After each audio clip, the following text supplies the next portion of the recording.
Testimonies are continuing to emerge around what hapless victims went through as terrorists backed by Pakistan shot them. We now know that there has been specific religious targeting. Testimonies from victims killed in Pahalgam, or rather injured tourists, and the relatives of those killed have confirmed that religious identity was ascertained, and some family members are talking about how they were asked to recite the kalma or else. One testimony had the woman of Manjunath, a resident from Karnataka, being told, carry this message for your Prime Minister. Prime Minister Modi, who cut short his Saudi Arabia trip, has called a high-level cabinet security meeting. I'm Barkha, you're with the Mojo Story.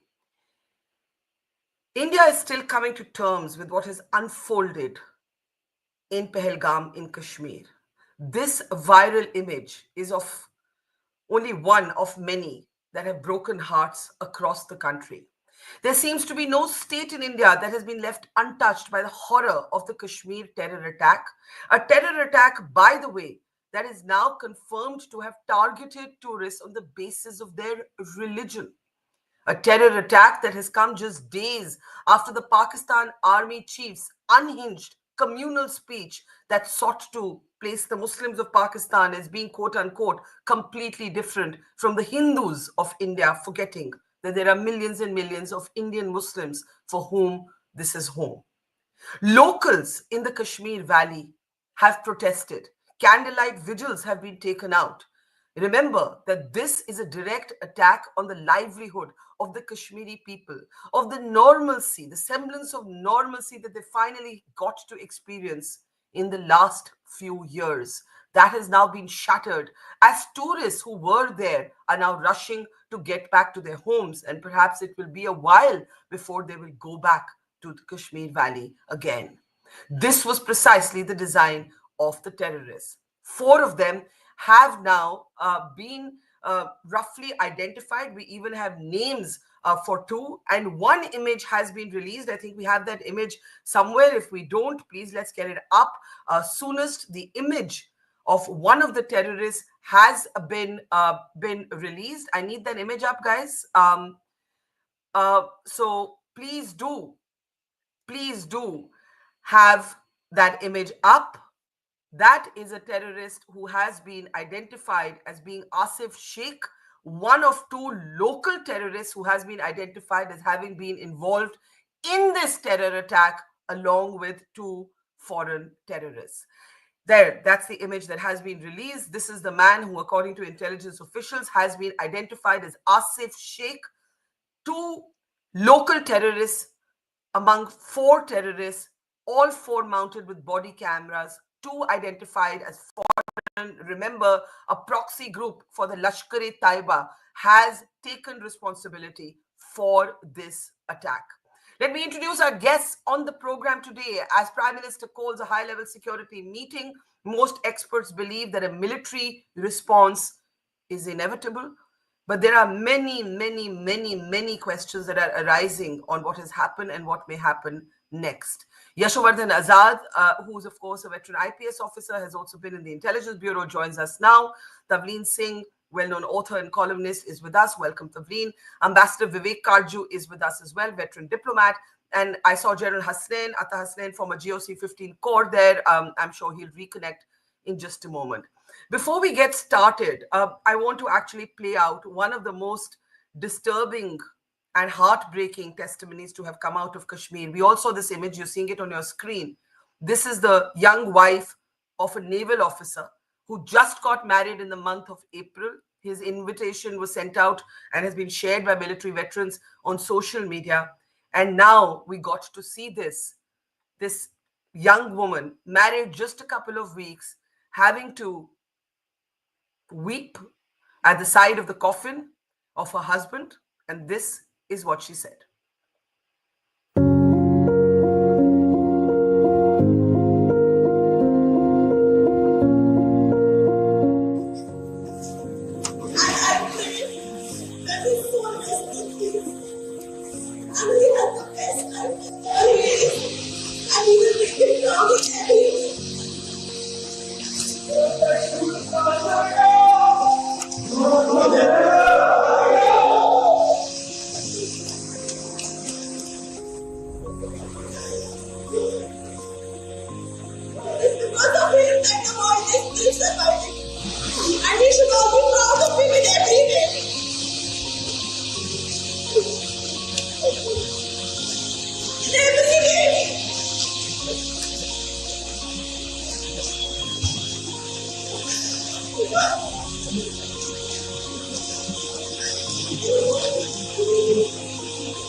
difficult to watch.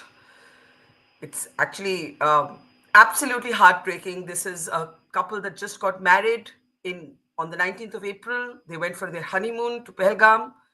This is what a young wife. This is the story behind this photograph. We all saw this photograph.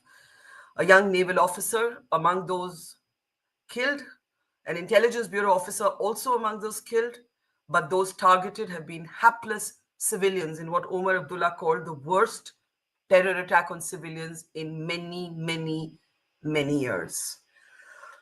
General Hussain, I'll start with you. I'm hoping you can hear me. Um, Reminiscent of Chiti Singhpura, Bill Clinton comes to India, Chiti Singhpura massacre happens, JD Vance comes to India, this happens. But I've been talking to sources in the government, and there are also eyebrows being raised about an 8th March Eid Milan meeting that takes place at the Hurriyat office in Islamabad, according to my sources, attended by one high ranking brigadier of the ISI. I am sharing these details that we have from highly placed government sources that are looking at this intelligence are also looking at the fact that the prime minister himself was supposed to have gone to the Kashmir Valley and he had to cancel or postpone that trip for other reasons last week. And then you join the dots to Asim Munir, Pakistan Army Chief's absolutely crazy, unhinged speech, which was communal, which was all about Hindus and Muslims. And then you have religious targeting. We have testimony after testimony where those who have survived have spoken about how names were ascertained for religious identity. There is even one testimony that says that a young man who lost his brother says that he has been told that his brother was asked to recite the Kalma, and when his brother couldn't, he was killed. What does one say? What is Pakistan trying to do here, and how might India respond? I mean, of course, India is going to respond, but go ahead, sir.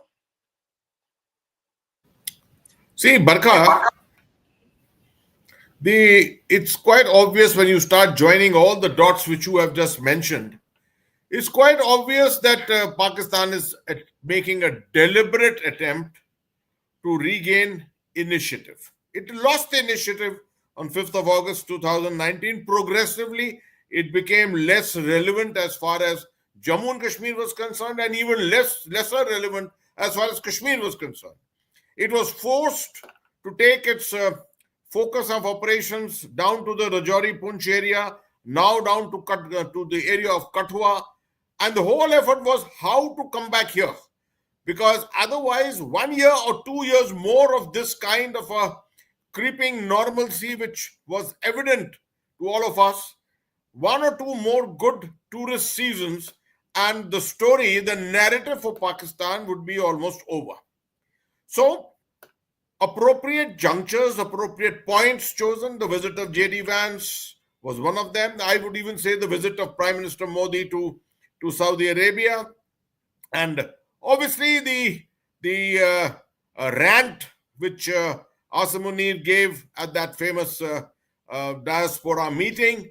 All this, when you put it together, you realize an effort was made to identify the right place where a vulnerability probably existed or exists, and to carry out this particular operation. It is to send a message that Pakistan is still relevant, that India does not have full control on Kashmir, something we were claiming all this time.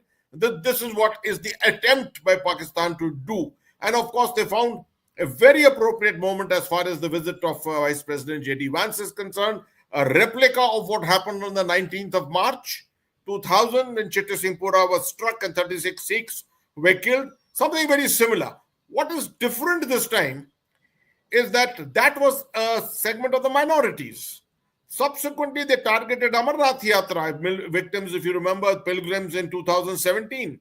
They targeted Mata Vaishno Devi pilgrims last year on the 9th of May. This time, they've chosen particularly to profile the tourists. Tourists like this have never been hit, because the assumption always was that hitting tourists would go against the interests of the local people. But this time they seem to have overcome that and tried to send an appropriate message to say that no one is safe in Jammu and Kashmir, and they will profile people to carry out whatever dastardly targeting that they wish to do. This seems to be the narrative. Absolutely. And I would want to come a little later to explore, you know, again, not operationally, but what India might be looking to do in the immediate, in the short term, in the medium term, in the long term. Tavleen, let's bring you in. Amit Shah has been on the ground in Kashmir. He has offered tributes. He has met with relatives. He has gone to Pahalgam. We have Prime Minister chairing a high-level security cabinet meeting. Those are distraught families folding their hands before the Home Minister. It is actually one of those moments that leaves a nation speechless. There is no part of India that has been left untouched by this horror. This is not a local, Kashmir episode. It, what does one even say at a moment like this? There is so much anger and anguish in the country. Yeah, no, there's no question that this is the worst attack on civilians, I think, really since 26/11. And in Kashmir, it's not just about tourists, etc. It really is a message that I think that Pakistan is trying to send to the world. After Trump became president, one country that he's almost not mentioned at all is Pakistan. An issue that is not raised in the forums of the world in the past few years is Kashmir. There are two wars going on in which Kashmir doesn't feature. And on top of that, there's the tariffs war. So I think what Pakistan, the message that the Pakistani army chief was, it was beyond communalism. He was trying to remind everybody that, Pakistan is still around and Pakistan still has a problem with India over Kashmir. And what he's accidentally done is remind us all that it remains jihad central. So, I mean, I don't know what they seek to achieve, but I think that they're just seeking to play some role in the forums of the world, not just on the subcontinent. That's what my impression is.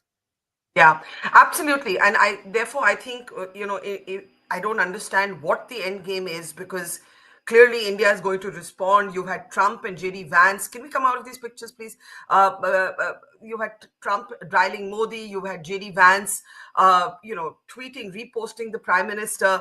Ambassador Karju, questions are already being asked as to immediate diplomatic responses. We are back to talking about whether the ceasefire at the line of control should be officially or de facto ended, whether we should take a relook at the Indus Water Treaty. That is something we've never done. But, people are now saying that these are not, we have to do something atypical. Uh, We have to do something out of the ordinary in response. Your comments, sir. Barkha, before I come to that, permit me a couple of sentences. I had written in a magazine a month ago that I was expecting a terrorist attack. And it's on record. And I'd hoped that our agencies would be following this. And the reason why I was doing that was not because of what others have said, but because I looked very closely at the Pakistan Army's reaction to the Jafar Express attack, which they attributed to the Balochistan Liberation Army and which they claimed was backed entirely by India. Now, that's totally wrong, but that is what they were saying. So, it was very interesting that there were a number of attacks at that stage in March, and the Standing Committee of the Pakistan Parliament met. Asim Munir briefed them. He said that India was responsible for all this. The National Assembly statement or the Parliament statement, as well as the Foreign Office statement, were muted. They didn't name India or Afghanistan. They hinted. But the army, the DG ISPR, in his press conference, and I would, if you haven't seen that press conference, I would urge all of you to see that press conference. It was clear and unmistakable. What is more important is that the Pakistanis said that the rules of the game have changed. They've never said this before. And when they were asked, what do you mean by this, at that press conference, which was held on the 14th of March, they said that the BLA and its abettors, whether Indian or whether local or foreign, will get what they deserve.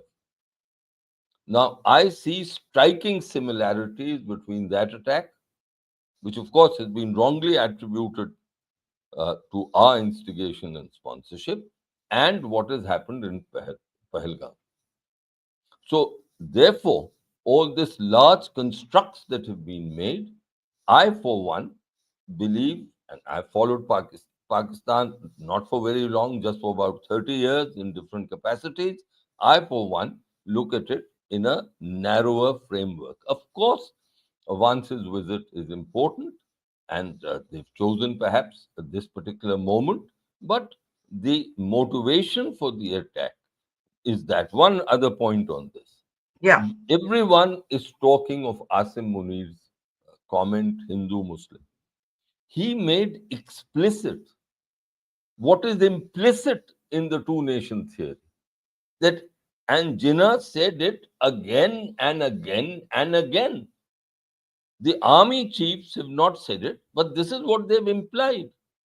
He was addressing an overseas Pakistani audience, and I believe at the moment relations between Hindus and Muslims all over Britain and Europe are very bad.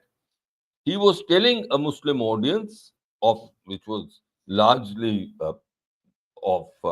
from Britain and from Europe, that look, you are different from the Hindus, and this is what the two Yeah. nation theory says. So therefore, I do not see anything very major there. Yes, it was explicitly said, But you have but just it said something also very came, critical. one other point, it Yeah. also came in the wake of uh, the Jafar Express attack. So I, for one, place emphasis there. Look at that particular thing, and So you this are will saying explain it. Pakistan has attempted to do in Pahalgam what happened in Baluchistan, which they wrongly, of course, pointed fingers at us for. But Yes. you are saying that you see a parallel in what happened on the train in Baluchistan with what's happened in Pahalgam. That has been what Pakistan is attempting to do here. Am I Yes, am I I reading say you that. correctly? All right. In fact, I have been on record. Please see my article of March 29th, where I said that they will try Got to it. do something like Got this it. in the Got it. foreseeable And future. I got it. And I'm sure there'll be reactions to this very interesting I, dimension. I went on record and I said there, I went beyond this. I said India should now openly warn Pakistan that if it ups the ante, there will Yeah. be consequences. And I also said that India should inform the leading powers that, look, tell the Pakistanis not to raise the temperature. We have nothing to do with the Jafar Express attack. Right. I hope it Okay. was done. So Okay. all these large constructs that are made, to me, Yeah. I mean, my mind works perhaps in more Yeah. simple terms. It is more narrowly focused. Now, the Got it. question you asked me, what are our options? Can you hold on to Uh, that? Can you hold on? Can you hold on just for a moment to that? I'll bring in Yasho Azad and then we'll come to options. Mr. Azad, go ahead. Can't hear Yasho. Yeah, go ahead, sir. Now. Yeah. This savagery by Saran was certainly not expected. I mean, I didn't expect that there'll be an attack on the tourists, because this actually marks, as the general says, as a real, volcanic shift in what has taken place in terrorism over there. Terrorism, about 15% of the economy is dependent on terrorism.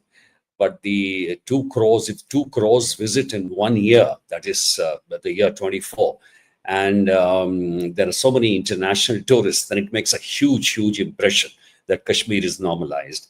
So with this, I think, as you very rightly said, India is definitely forced to react. There are many options. We'll talk about it later.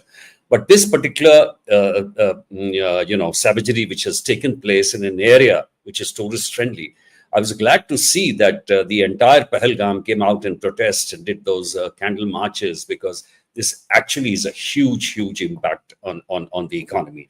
I certainly feel that it has something to do with Vance's visit, because though Pakistan might be very friendly with China, but the connections they have with US, they want their bank accounts there, they want their children to study there. So they just want to prove to United States of America that terrorism in homegrown in Kashmir and at the UN platforms, what they're saying time and again is also true. They're trying to establish that.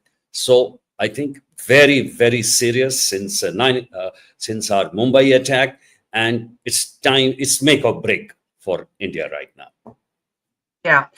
We'll come to options again without looking at anything operationally, but there will be a range of diplomatic to military options.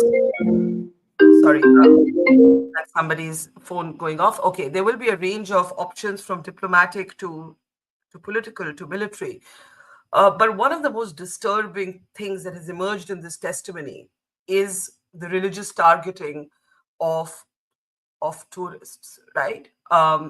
It is really, really disturbing to hear some of these testimonies. We have the brother of a young man who was killed saying that he was told that his brother was asked to recite the kalma or that he would be shot, and he was shot.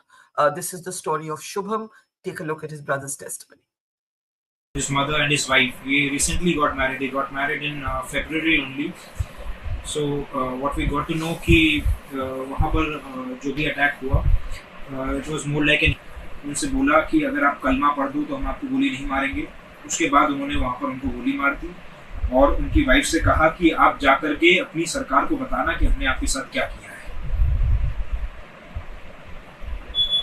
आपको अभी क्या जानकारी दी है सरकार ने, किसी ने संपर्क किया है? Right. So he comes on camera to say that his brother was asked to recite the kalma, and that didn't happen. There was another young woman who said that names were asked to verify whether people were Hindu or Muslim. I don't see General Hasnain there. I was going to get him to respond. Is he there, or maybe he had to leave? Let me bring in.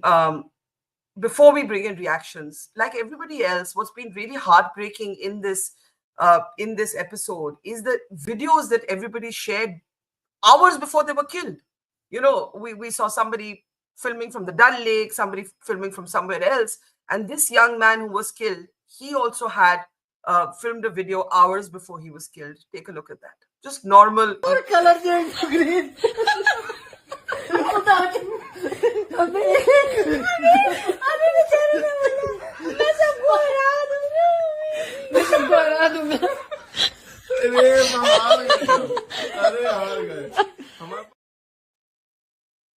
So, I mean, I just bring you that because it's like just everybody's just living their normal, happy life. And then within a few hours, that's it. It's done. So they're playing cards, a bunch of friends. And then a few hours later, you're killed, you're gone. Tableen, I'll bring you in. I think even for those who have said, you know, there sometimes you hear you can't choose your neighbors, except there's just such a horrible sense of deja vu that it doesn't feel like any of the usual responses make sense anymore. I mean, what is one going to keep trying to achieve here with Pakistan? The Modi government definitely has been ignoring Pakistan, has marginalized Pakistan, you know, in terms of the attention it gets in their foreign policy. But now it can't ignore Pakistan, and that is the bind. Tableen Singh, do go ahead. Yeah, you know, I know Pakistan well, as you do too, but I've never met a Pakistani, educated or uneducated in the street, who hasn't actually echoed what General Munir said. You know, they keep, whether you're talking to people in the streets of Lahore or Karachi, or whether you're talking in the drawing rooms of those cities, they will tell you that the Kashmir solution is you give us Kashmir and then there can be peace. So he's not said anything new. What I'm very upset about as an Indian, because these videos are heartbreaking, these, you know, I mean, the whole story is heartbreaking. What I am personally really upset about, and I think is unforgivable, what were our intelligence agencies doing? As Mr. Karchu says, if he wrote an article, if he was detecting that there was, you know, I mean, I promise you I didn't link it to the Jafar, the train attack at all, because, you know, but what why have we been so complacent that our intelligence agencies seem to have no idea that this was going to happen? And that, not very long ago, the home minister said, we've now, Kashmir is totally normal. And it was. I remember going there last year. You couldn't get a room in Kashmir, as tourists were pouring in. It really was the most amount of normalcy that I've seen since my childhood visits to Kashmir. And maybe all of that was worrying the thing. So I actually think that what we have failed to do, one is we haven't got our intelligence agencies to really wake up to how seriously they need to work on this. The other is we haven't done enough to counter the propaganda that the Pakistani children are brought up on. And at one point, when Pakistanis used to come to India, they used to say, we didn't expect India to be like this. They didn't expect normalcy and women drinking in bars and sleeping on beaches and all that. And I think that is where the failure of the past few years has been. When you close off access to India, you're closing off not the terrorists. They're going to come anyway. They don't come with visas. What you're closing off is the propaganda that our soft power.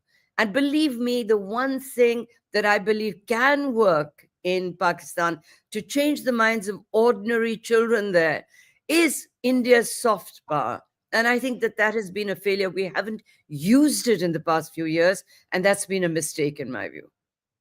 Let me bring in Yasho Azad before I come to Ambassador Karju and we look at what might happen next. An intelligence officer, by the way, is among those who've been killed. 2 others have been injured. Sources say that is pure coincidence. These were people on holiday. This is essentially targeting tourists who have come from the rest of India. And as Sajad Lone actually said, the people who have done this, may they rot in hell because they are the worst enemies of the Kashmiri people. I think, and that was accurately said. But my question to you is, there is some analysis of, could we have anticipated this? Could we have stopped this? Now, where did this happen? It's important for our audience to understand. Mostly these were tourists going up ponies on the hillside of Pahalgam. This is not an area with a Pakka road. Secondly, these terrorists were wearing military fatigues to camouflage themselves. They were masquerading as security personnel. Thirdly, 2 of them have been identified as local, 2 from the outside. So there is a local hand. Right, all of these things have to be said. These are this is the information we have. This is the image of one such local terrorist that has been released by security agencies, by sources. Mr. Azad, when Tavleen Singh says we got too comfortable, I remember going to downtown Srinagar. My memory of that as a reporter is de facto curfew after 6 p.m. and you couldn't get a chair in a kebab shop after midnight. That is the kind of hustle and bustle that was back in Kashmir, right? That is what these terrorists have wanted to destroy. But does this mean that there was complacency, as Tavleen is arguing? What do you say? Not really. I mean, though I understand that, all 100 times the intelligence agencies will not succeed. And, it can be any 101st time or the second time when the terrorist will succeed. And that's how they succeed. They come through that security net. Now, in this particular case, let's understand that there were some inputs. There were inputs saying that 3 or 4 terrorists are moving around and they are going into hotels and checking and things like that. But it could not be actually operationalized on ground, because Pahalgam being a very, very touristy place, all the nakas and all those security infra was put on ground, but not in places like this meadow, which was a very popular tourist place. The other thing is that how it was strategically chosen is because along the Lidar River, I've been to this area. I was there 2 years back. Lidar River, also the forest beyond, and it touches the downward tip of Pir Panjal. There is the escape routes are so many. So in this particular area, if you're trying to cover it, the mountains, you can put 5 lakhs of troops over there, but yet there'll be gaps which will be utilized. So yes, you can say that it was a kind of intelligence failure, but to completely do carpet bombing of policemen throughout the touristy area is also very, very difficult.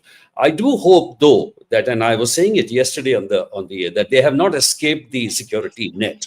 And once we get them, of course, there'll be a lot of information coming out. So in that respect, I agree. You can call it an intelligence lapse, though roughly some kind of intelligence was there. It couldn't be operationalized on the ground. All right. Let's come to what next. Ambassador Karju, you said we'd look at options. There will be a range from the political to the diplomatic to the military, and I'm sure all are being analyzed, examined, discussed. What would you do immediately if you were in government? What would you be looking to do immediately? Unfortunately, I'm not in government, so I don't have to look at these things. But I'll tell you how my mind has worked over the past, ever since this terrible tragedy, and makes me very angry. Like any other Indian, I feel really very angry at what has happened. But I also know that in the midst of anger, one has to retain one's cool when it comes to matters of this nature. Uh, let's look at it like this: that starting from Uri to Pulwama, the Modi government enunciated a doctrine where it said that if there is an unacceptable attack, we will take such action as is required. In both those cases, the action was kinetic. This attack clearly falls within the category of unacceptable. Uri was unacceptable, Pulwama was unacceptable, then this pahalgam attack is even more unacceptable. Given the two past precedents of kinetic action, I'm not going into the nature of kinetic action, I don't see how kinetic action can be avoided. Now, that doesn't mean that you don't have a range of other diplomatic and political actions. And that is why, I'm sorry to go back, I was urging, and it's in print. This article was published on the 21st of March. You can access it. I was urging that we should take preemptive action in informing the world that, look, the Pakistanis, if they raise temperatures, if they take any action for something that we are not responsible, then there'll be escalation and we will not be responsible for that escalation. I was hoping that action, and I said that should be openly messaged. I was, in my mind, if there was an open messaging, then the major powers of the world, and Pakistan is still in a precarious economic situation, would have come down on the Pakistan army and some sanity would have prevailed. But it is in the Pakistan army's DNA that an army chief, if he is confronted with an action like the Jafar Express attack, where I think more than 30 army personnel lost their lives, and there too identity cards were seen. That is what the evidence that came out on an ethnic basis, not on a religious basis, but on an ethnic basis. Then the army chief in Pakistan has to prove himself to the garrisons that he is a man who's fit to hold that office. We often forget the nature of the Pakistan army. The Pakistani political class, the Pakistani man on the street, the Pakistani civilian really doesn't matter when it comes to India policy. I believe that, and I beg to differ with you, because I'm sure you have a different view, Barkha, and I beg to differ with Tablinji, who has a different view. And I respect both I don't of your actually experience. have a different view. I But should tell I you. do believe Sir, that it would be I a do not have a profound. different. No, Barkha, let me complete. I do believe that it would be a profound mistake, and we make that mistake time and time again, forgetting the foundational principle of Pakistan, which is the two nation theory. And the basis of the two nation theory is that Hindus and Muslims are two separate nations and they are irreconcilable. Now, that doesn't apply to Sikhs. In fact, there is a school of thought in Pakistan that the Pakistan Muslim League made a fundamental error in attacking the Sikhs, driving them into Hindu hands or into Hindu arms. So, to sum up, I don't see any good options. I think politically and diplomatically, we will have to go on the offensive and tell the world that if that the Pakistanis have started it, if there's an escalation, then so be it. They will have to be restrained. And two, I cannot see after the kinetic actions in Uri and after Pulwama, after Uri and Pulwama, which were those were unacceptable. This is unacceptable.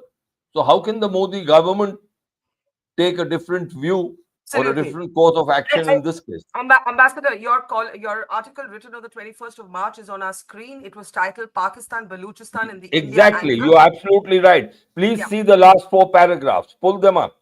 Okay, we'll have to scroll up if we can. The last 4 paragraphs. Right. I'm not sure that I can read. It's a little bit it's a little bit tiny in font, but we get the gist of what you're trying to say. I want to take the time meanwhile to tell you that I actually do not disagree with you. Tabreen will speak for herself. I believe that no matter, and Yashovardhan Azad has organized cricket tours in Pakistan. Tabreen and I have, reported from Pakistan. You, of course, are an old veteran of negotiating with the Pakistan. None of us think, I would say, that friendly civilian Pakistanis have any impact on the Pakistani state. I don't think any of us think that. So we are on the same page. We do not disagree with you. Tabreen, do you want to come in before I move on? Tabreen, I can't hear Tabreen. Yeah. You misunderstood me.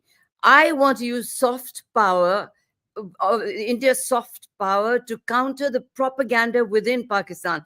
But I actually believe that the time for diplomacy is over.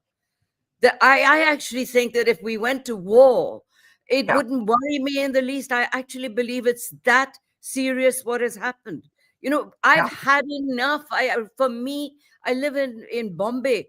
I can't go into one of those hotels or pass a restaurant without thinking of what they did. And I was very, very angry at that point that we did nothing. So now we're supposed to have a more muscular policy. If we go to war, I would believe that would be the appropriate response. So please don't think that I'm some kind of candlelight carrying peacenik. But I want to say something very interesting. What you just said about the Sikhs, that's absolutely true. I met Hamid Gul once, and once he heard that I was a Sikh, he actually said to me in so many words. I mean, he was the founder of the jihad, and he said to me, "We made a big mistake by letting the Sikhs leave." So, they still they're so primitive. That's what I meant by using soft power. They're so primitive in their minds that they think of Hindus as cowards, forgetting that there are Hindus who are Gurkhas and Jats and Rajputs, and not every man in the army is a Sikh. But they really have these stupid ideas which have to be countered. We've got to use both war as well as propaganda. I think we're all on the same page that while we may all have known some Pakistani liberals for the most part quite well, and spoken of their personal warmth, they have zero impact on the institutional response of the Pakistani state. Zero response. And they have often been at the receiving end of the Pakistani state. Mr. Azad, I know you have your hand up. We're going to take final comments. Give me a second. There's a absolutely devastating video. The army is stepping in to rescue terrorists who have the victims who have come under attack from terrorists. And you hear one woman saying, "I told the terrorists, kill me also. Why are you leaving me? Kill me also." And they're so terrified when the army comes to rescue them, because remember, these terrorists were also wearing military fatigues. So for a moment, they can't tell that this is actually the Indian army. Take a look at this video. मेरे हिसाब से 10 जगह से Ron firing होगी, 10 तारीख के ऊपर होगी।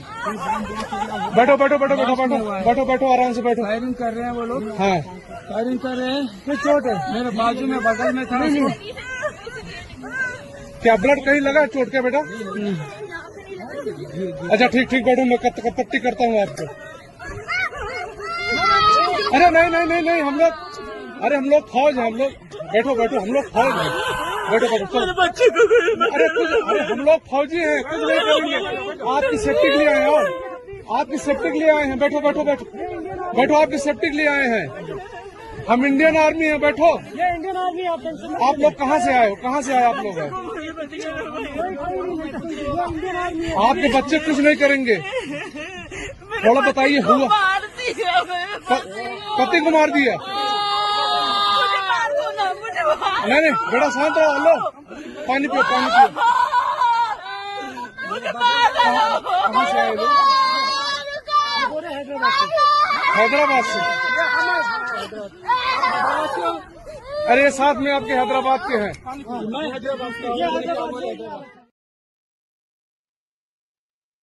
It's very difficult to watch. Mr. Azad, you wanted to come in. Go ahead, sir. Yeah, I could watch that. Anyway, Yeah. I have very quick three options I think I would suggest to the government, and very, very strongly.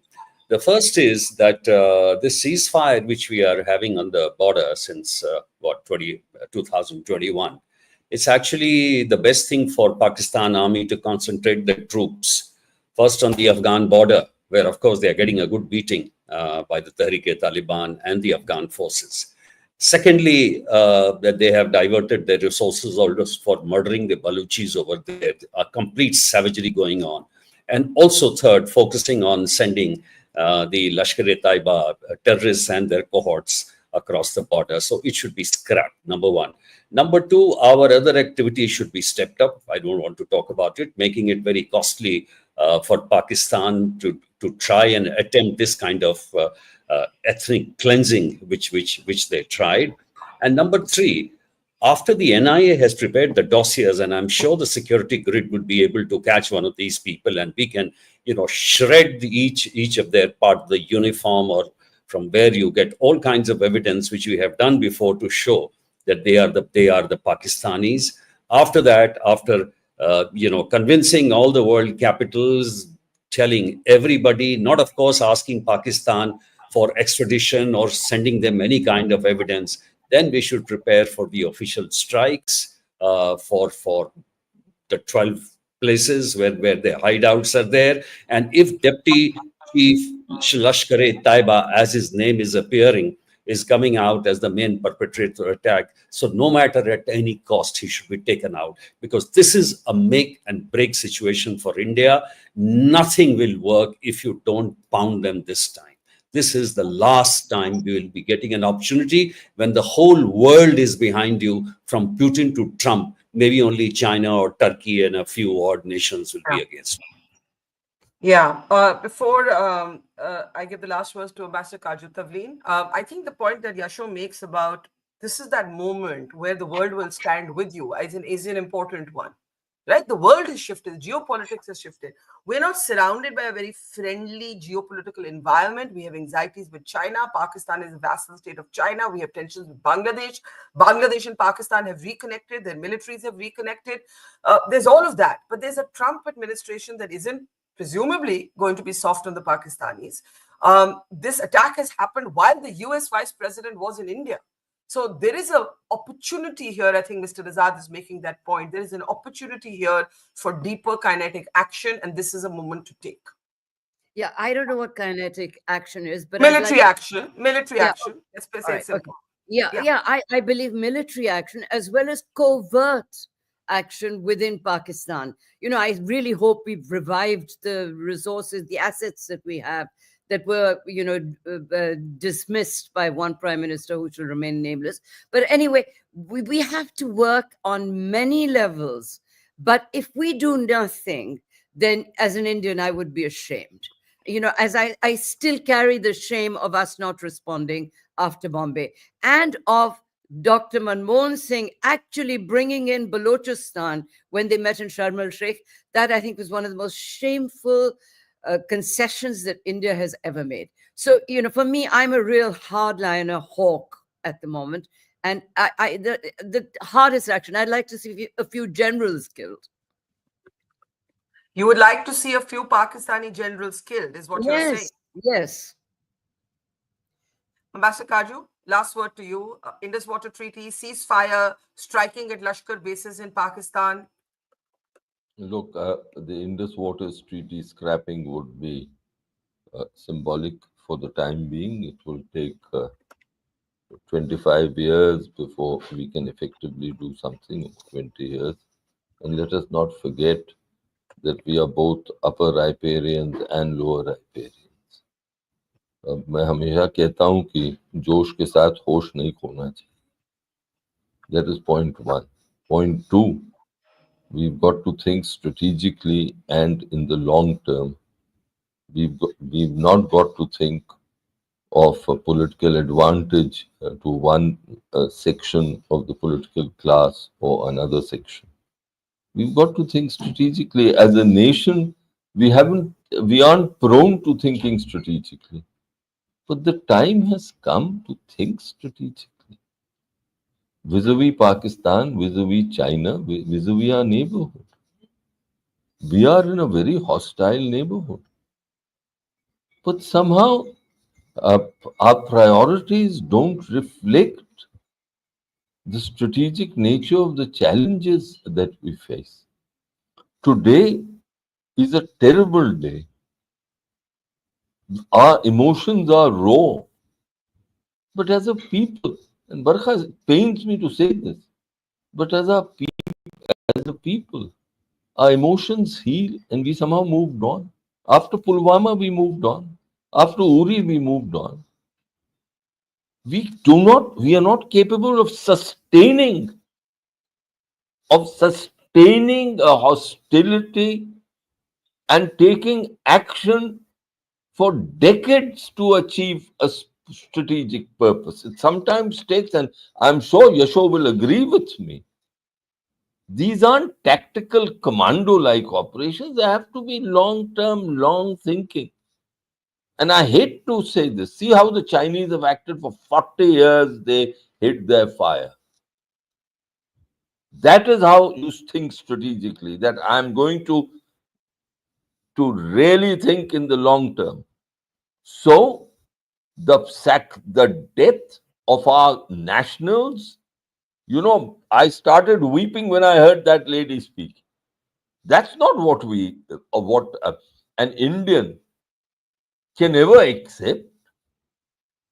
So we've got to analyze these things properly. We've got to have proper objectives. But somehow, and I'm sorry, that's the last sentence I'll say, somehow we always think politically. Political advantage in all elements of the political class. I'm not distinguishing between one and the other. All elements of the political class think for political advantage in the short term. And I regret to say that as a people, and as someone who's been in this business for decades, that as a people, we just don't know how to think strategically. So time and again, we are confronted with this. We weep, we went, and then we forget. That, Barkha, is the harsh truth.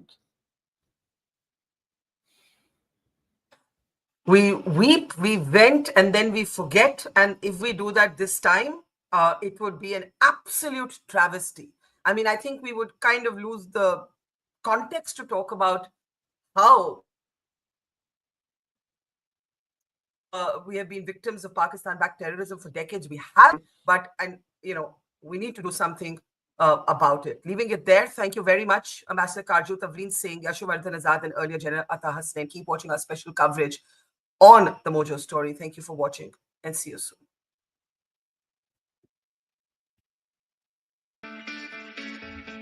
It's great to see you here. Thank you for watching our work.